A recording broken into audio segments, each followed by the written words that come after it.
All right, Bulls fans, welcome to another episode of Chicago Bulls Central. I am your host, CEO Haize, and we're going to do a video a little bit different than what I usually. We are going to preview the game tonight coming up against the Denver Nuggets, but before we get into that, I've said before, I don't really do trade speculation videos. I don't do the whole rumor, the Bulls are quote-unquote interested in such and such, the Bulls are going to, I don't really do that.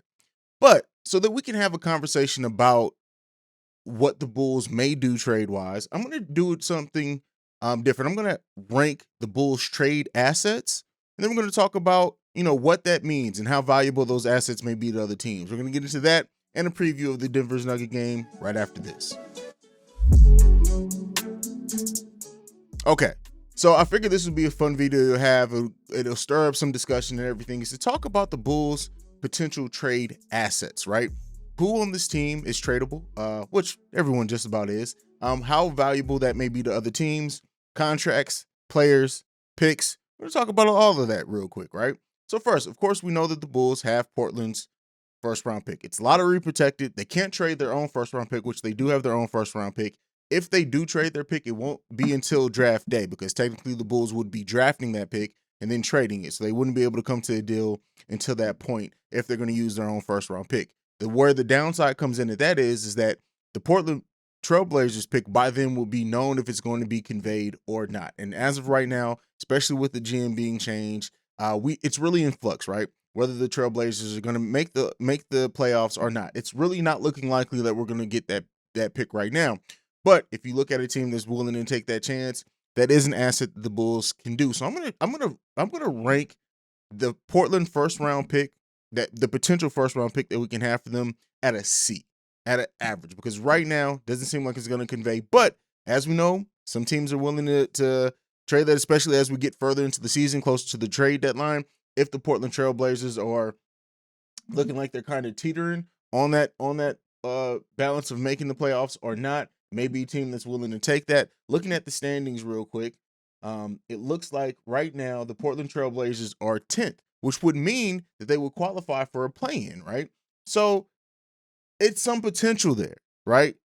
And as the season goes on, depending on what happens, that pick could either rise or severely lower in tradability and the value of it. But as of right now, I'm going to rank that as a C, just because now if the season goes along a little bit better and it looks like the Portland Trailblazers are absolutely going to make the playoffs, if they get more into that 8-7 range, then that could go up to as far as a B plus, A minus, in my opinion, because that is even though it's outside of the lottery, we know how some teams value first round picks. So that's where I'm ranking that one at. So that's where we're at as far as draft picks. We're going to leave it at that. Like I said, the Bulls own first round pick because it couldn't be traded till draft day. And then at that point, we know what's happened with the Portland one. I'm going to rank that as a D right now.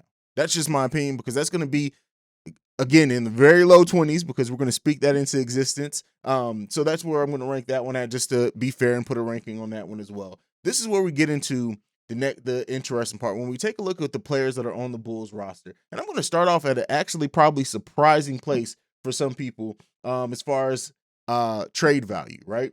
I'm not going to start with Kobe. I'm not going to start with Patrick Williams. I'm not going to start with Derrick Jones Jr. I'm not going to start with Troy Brown Jr. I'm actually going to start with Javonte Green. And here's why I'm starting with Javonte Green. Javonte Green is in a very reasonable contract, less than $2 million a year on his contract. He's been playing great for the Bulls, a high energy player. And if you look at, if the Bulls are trading with a team that has aspirations for playoffs, a team that has aspirations, getting a 28-year-old high energy player could be something that people are interested in. Now, because of this contract so low, it would have to be paired with something else, meaning that we can possibly pair him with a player with a lower value to kind of get in, and probably the Portland first round pick or whatever else. But I'm actually going to rank Javonte Green. Now, here's the thing. I want to make sure that I say, I don't think the Bulls will trade Javonte Green. I hope that they don't trade Javonte Green.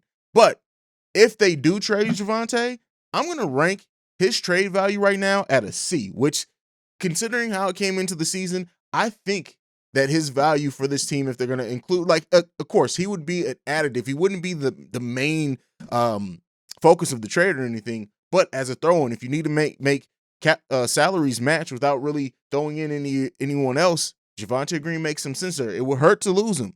But if we look at players that are also replaceable, especially if we get a 4, it's a possibility there. Let me know what you think about that one down below. I know there are going to be some people who very, very probably have strong disagreements with that. Next one up, I do want to talk about Troy Brown Jr., who has a contract of $5.1 million. Hasn't been playing great at all. He's still very young, though, at 22 years old. The thing with Javonte Green is if a team sees some potential in him and is rebuilding and is saying, hey, we're rebuilding, we don't have any goals to win anytime soon, we have 2 years, 3 years to take a look at Troy Brown Jr. and see how he develops. I wanted to give this a C-, but being fair in the way that he's played, even though he's shown some flashes, you really kind of have to give his trade value, I think, a D-.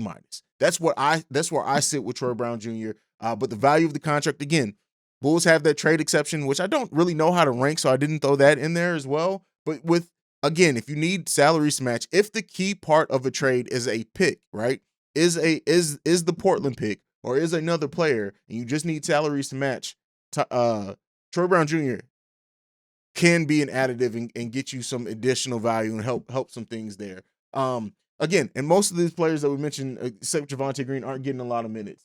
Next one, I was going to rank Tony Bradley, but I don't really think his trade value is all that high. Oh, also, just for FYI, the Bulls' main players I'm not throwing in here: Lonzo, Vooch, Levine, Lonzo, of course. Did I say, DeMar, I'm not throwing in there. I'm not going to throw Alex Caruso in there as well. So those are the players that are not going to be evaluated at all in this. Also, G League players like Dotson, Tyler Cook, Marco I'm going to evaluate just because he's young and he's an unproven rookie, but because his contract's so low, I'll just go ahead and say it. I'm ranking Marco's trade value right now at a D-. Now, again, he does have, that's not the value I see in the player, but I'm saying as far as the trade market and trade value, and again, I don't want the Bulls to trade him, but I could be wrong on that. Let me know what you think down below. I'm also not going to evaluate Matt Thomas because his contract should just be cut if we need that space or whatever else. The next one I'm going to go to is one that people have been talking about all season. What is Kobe White's actual trade value? Kobe White's contract, $5.3 million. It does increase, I think, to $7 million next year. And then after that, you get to the qualifying offer and everything. Kobe White, 21 years old. We know how he played and how well he shot the ball last season. That hasn't been shown so far this season. I've been saying that Kobe White's trade value is probably at an all-time low. But much like with Troy Brown Jr., if the team sees the potential in Kobe White and says, hey, we're rebuilding, we can really let him go, and we can see what we have in him. There's some value in that. I'm actually going to place, and this hurt me to do because I don't want the Bulls to trade Kobe White, but I'm giving Kobe White's, even though it's at an all-time low, I'm still giving Kobe White's trade value a C+. The number of his contract, like I said, even though he's battling back from injury, the potential in what he can be as a scorer, especially coming off the bench, and especially if you don't need him to do any type of ball handling, we know now Kobe is not a 1. He's a 2. He's an off guard. And if a team is willing to develop that trade value, honestly, can probably it can rise up easily into the B- range, depending on how he plays when he does come back and once he gets back fully in rhythm. But Kobe White does have probably the highest trade value of anyone on this team. And that's admittedly, again, this is me saying I don't want the Bulls to trade Kobe White because I don't think necessarily what we need to trade Kobe White for. But again, this isn't based off any one player, right? I'm not doing this trade conversation based off, for this quote unquote person. I'm just rating the trade value that this team has and the assets that they have and what AK can do with it. And again, even the trade value that I've placed on people, because of AK being great, he can probably get more value out of that than what I'm evaluating. Next one up, Derrick Jones Jr. Now, again, been playing very well. We got him this offseason. And the reason why I wanted to place him there is that because if the Bulls are going to, like I've been saying, that they don't need a superstar, they don't even need a star. But because of conversations like Christian Wood maybe being available and everything else, I did want to be fair and throw him in there, because if we were to trade Derrick Jones Jr., that $9.7 million contract could be pretty important if the main piece in that trade is a pick, right? Or even if they just really want to dump salaries and make it quite easy. Really, if you compare Derrick Jones Jr.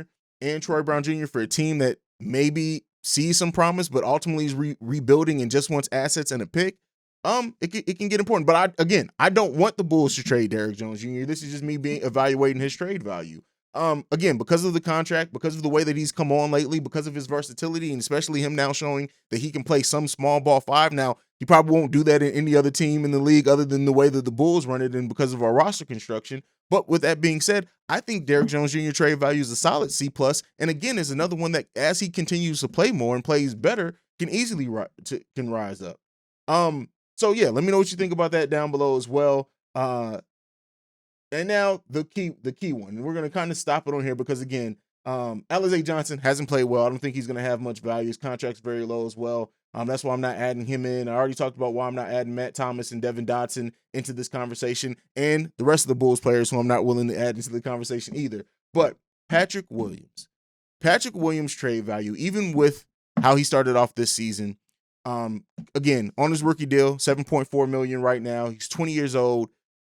His versatility, what he's shown defensively, I have to think that Patrick Williams' trade value is a B+. Now, that's not to say that I think the Bulls should include him or that I want them to include Patrick Williams. I do not. But if we're looking at trade assets and the value of it, I think Patrick Williams' trade value is a solid B+. And because of that, he could be a key factor if the Bulls, if anyone says, hey, yes, we like Patrick Williams a lot, but this player that we can be bringing in for Patrick Williams, it's worth it. It's worth giving them up for. It sucks. If that happens, you got to look at Patrick Williams' trade value at being a solid B+. That's the players that I wanted to evaluate so far on this. Let me know if you agree, if you hate it, whatever down below. Like I said, I wanted to do this to kind of stir up conversation and as a think piece more so than anything else. Let me know what you guys think of how I've evaluated. Did I miss anything like that? Let me know down below for sure. Moving on from that, Bulls have Denver Nuggets coming into town. How the Bulls defend Joker, we already know that's going to make or break the game. Again, not necessarily, because they could very well let Joker go off and make everyone else beat them. The problem with that is that the Bulls seem to let some not end of the bench, but some rotation player that you wouldn't think has a big night does have a big night against us a lot of games. So with that being said, it's always going to be dangerous, especially with a team that can score like the Denver Nuggets. It can always get interesting, right? With sometimes how the Bulls just, it seems like a crazy player on the opposing team goes off every night against us. We know Joker leads the Nuggets in almost every statistical category that they have, which makes them a scary team, but it also makes it easier to guard him if you can disrupt him some. Now, I don't know if the Bulls have the personnel to get that done. The Denver Nuggets right now rank 17th in offensive rating in the advanced stats, which is what I like to go to a lot. And in the defensive stat, they currently rank 16th. Again, Bulls rank higher than them quite a bit in both those stats right now.